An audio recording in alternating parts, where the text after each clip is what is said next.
Today I'm going to be talking about something that went on this week that a lot of people missed. You see, Trump was meeting with the president of Kenya, William Ruto, to sign a deal between DRC, Congo, and Rwanda, and basically sign a peace deal between them. And we'll talk about that peace deal a little later, but what I'm going to be focusing about is the end results of the meeting between Trump and Ruto and the envoys, and what Kenya gets out of the friendship agreement, and what the United States gets out of the friendship agreement. And basically, you're going to see how your normal, how do I call it? Your normal loyal puppy dog country or a geopolitical ally gets nothing, and the winner takes all. And I think, and I say this not to condemn the United States, because even I, if I was a great power, I'll do the same thing. Even that's what these other great powers do. China, Russia, they just give their dependent states just some little things to show they still support them and to keep them around, because they cannot give more than that, and they do not have a reason to give more than that. So I'm going to be talking about how it is basically, what do I call it, useless to become a nationalist of a very weak country that is getting owned by another major foreign power. And let's start with the first part. The United States pledged um, to invest more in Kenya. And again, some people here and foreign nation wants to invest in your country and you're very happy. But now here's the problem. That investment, they own it, and they have the military and economic capacity to wage either military or economic warfare to uh, get favorable conditions or protect their assets if they wanted to, even if you disagree with them on a lot of matters. So what you have just done, you're just sold a portion of your nation's industry to that foreign power. It is beautiful to say, "Oh, I'm getting investment," but in reality, that's a very flawed business model that you need to depend on other nations to have a steady or a better economy. That is economic slavery 101.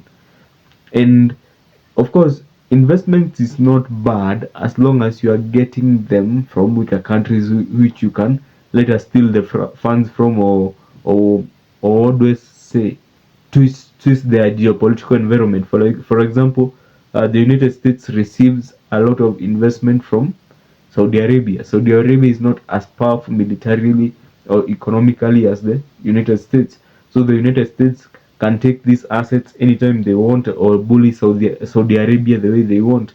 So when you are a small poor country and you're getting investments from a very big country, it is very hard to you to remain a very proud person to be of that country, because your country is getting ripped off and you can see it. And number two, health cooperation. Again, he has sold out the health sector. Number three, regional security. They have just decided to be a puppy dog. They can store their jets there. They can come and train military personnel there and harass your citizens, your women. You're becoming just a puppy dog. Then you are going to attract the terrorists from that region to attack you because you host the enemy. Like these places, like what do we call them? A place like Pakistan. Pakistan was a launching point to into the invasion of Afghanistan. And up to date, I know there was existing troubles between the people, but up to date, the Pakistani Afghan relations have not improved. They still fight because of why they let an exterior power, an external power, ruin their coexistence environment. So the minute you have decided to hold aggressive military power, you have given them a base there. When whoever they fight decides to retaliate, is going to retaliate to your territory, especially if you are weak. So there's Some people will see like this is something good, you're being protected, and to some degree it is. But what should you do? You should take this deal temporarily and work towards, within 5 years or 10 years maximum, getting your own military strength. But because of democracy, democracy is not bad, but the modern form of democracy is.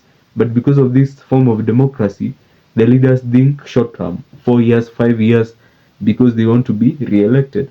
So you see, your country already missed out. It did not develop or exist as a homogeneous civilization before these European powers. So you have more to catch up. Instead of catching up, the actions of your political system and leaders lead you back into the hands of those imperialists. And this is what we are seeing happen over and over again. Unless there is change, this situation will not go away.